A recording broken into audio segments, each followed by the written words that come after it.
Picioarele lui Talie, vieți pe-mi place fata. Dansează, se rupe, pare dulce, sparge piatra.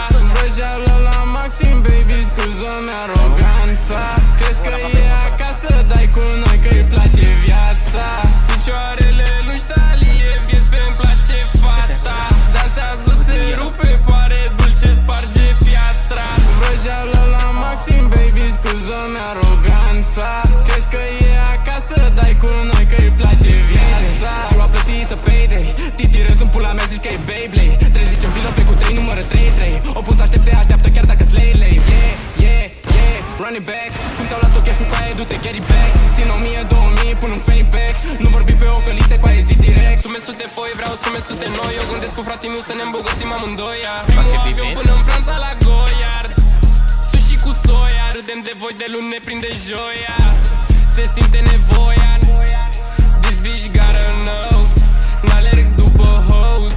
4 buzunare pline în cadru girou.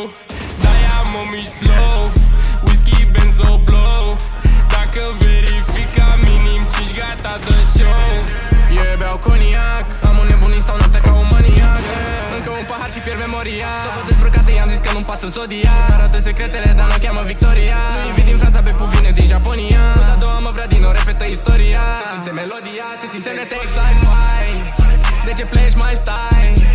Că de sex n-am vibe. Beți în Benz outside. Și totuși mai mult vreau mai mult. Bun, nu sunt full. Plătit să vorbesc, plătit să fiu cool. Backpack, play, fac banii destul. Check, check, gheți, cristale, tremur.